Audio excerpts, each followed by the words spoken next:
What is up, everybody? Welcome to my YouTube channel. My name is Panda and I appreciate you for checking out my video. Now, for today, we're going to discuss about Summer Weels. So I know some of you guys were watching carefully my content on TikTok, my YouTube, on the Cash Gurning case. Now, on this one is a little interesting due to the fact that we don't have a whole lot to go off of, especially when it comes to surveillance with the Cash Gurning case. I mean, in this, they can't relate, but with the topic of cash gurning when I was speaking is we could go off of the surveillance that we've seen.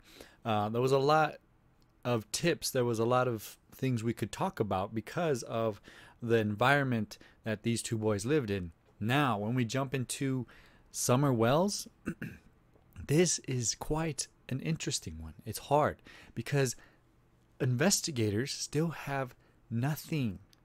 So many tips have gone out to them and none of them have panned out. So what can we go off of when it comes to Summer Weels? So the mother and the father have spoken out and they are hitting back at social media due to all the theories that are going out, right? The fact that they might be involved. This is interesting, and most of these cases end up coming out with either the family or a family friend or a family member committing the crime. Now, yesterday the mother came out saying that she believes that her daughter was abducted. Now, there's a lot of YouTubers out here and TikTokers that have been just going off on Summer Weels.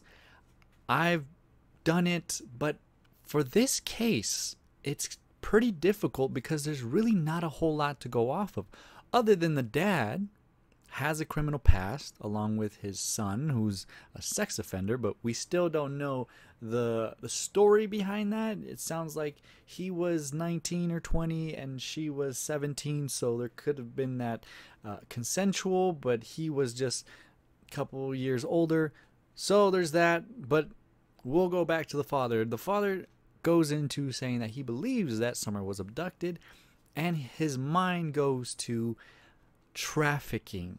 Now, there have been some YouTubers on here that said that he did try to sell his two boys. This didn't come from me. This is just what I saw and heard on YouTube. I don't know how much validity those videos have around the father, but the father tried to sell his two boys for drug money. If that is true, then that does raise the question. Was Summer somehow in that? Did he try? Did the mom and dad try to do the same with Summer? Now, given this is speculations, this is stuff that's going around on the internet, gotta be careful. I'm only repeating what some YouTubers have said, but it does raise the question, if this is true, then what are the possibilities that Summer could have been some sort of payment for drugs or for money? Who knows? A lot of questions. Now, when it comes to social media, we know that the mom is pretty upset. We've heard that from news media outlets, that the family is not having it when it comes to social media coming at them, thinking that they are somehow involved. But guys, we know that in these type of cases, the family somehow ends up coming out as the criminal. Not saying that they are, but it does raise the question, right? Because they are suspects in the disappearance of Summer Weels. So in my last TikTok around Summer Weels, I spoke about how the family had a lack of fight. A lack of fight. And what I mean by it is that there really is no anger. Maybe they're in shock, but at the same time, even from the beginning, I didn't notice some sort of fight in them, pleading for their daughter for a safe return. Why? For those out there, if your child goes missing, wouldn't you fight to the ends of the earth to get your child back? Wouldn't you be screaming? Wouldn't you be showing emotions of anger, sadness, maybe defeat, but I would assume that people would really have this fight in them. And I mean, I want you to return my daughter, and when I meet you, you're not going to be taking a breath type of mentality is what I'm thinking. I would be off the walls, right? I'm sure you would all be in this state of rage at some point, right? The problem with this and this family is that I'm not seeing that fight. I'm not seeing a whole lot. Either they're holding back tears, or they just don't know how to regulate their emotions. I don't know, but I don't see hardly anything. I don't see that. I don't see that fight in them. I don't see them pleading for their daughter for the safe return. You know, in this video, finally, they say some things, which is quite interesting. I will say this interview is interesting. And it almost felt like they're so focused on the haters, people on social media, talking about them, thinking that they are, they know what's up. But here's the thing. You can't control what social media does. Yes, social media can manipulate some things, but at the same time, people that are talking about this case are concerned. And most of these cases come out with, like I said, family friends, or a family member that ends up being involved. That's why people have this speculation, because so many of these cases that come with missing children or a deceased child, and it's like, well, how did this happen?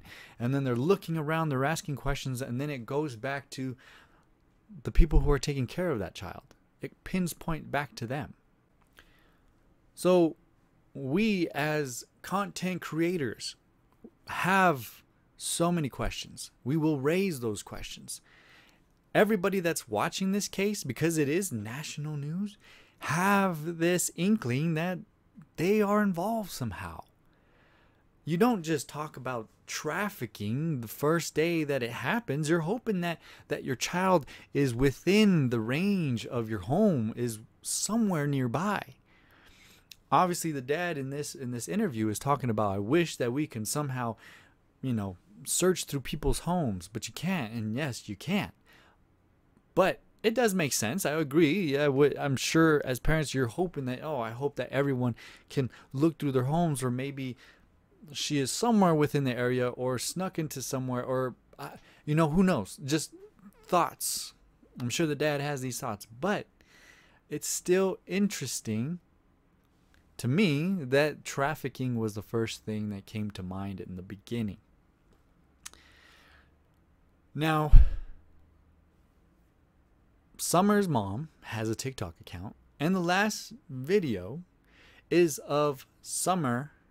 I want to talk about this. Is of Summer in a lake, and Summer's mom is there too. She's the one recording, and then there's a boy there too. I believe 15-year-old boy. I believe he's a friend of the family. But I saw a YouTube channel on here where somebody went to that area and they found twisted iced teas. They had there was a bag, and there was more twisted iced teas. So, I mean, we know that this family has drug problems. They've had CPS called on them. The dad has domestic assault charges on him. So it really does raise the question as to, like, did this family do something to Summer? That is the biggest question, and we can only speculate. We can't say it's absolute. We can't say that they did it, that they're the ones that killed Summer. We can't go there yet. We can speculate that there's something suspicious of them. I have my suspicions, but I'm not going to say they did it until more evidence comes out. And as of right now, authorities, I'm surprised that there's still not a lot to go out of. There are YouTubers that have dug out a bunch of stuff, but when it pertains to this case, I still am not seeing how they have found nothing. I mean, it's really bizarre. Like, the zero tips except for the truck that they're looking for that potentially might know or has last seen Summer. So this case these type of cases are always going to be bizarre. They're always going to be so bizarre, so gut-wrenching, and so time-consuming, because when a child goes missing, especially for this long, it really now becomes we're looking for the body now at this point. We're looking. I mean, we can have the thought of, I hope she returns safely and I hope she's safe.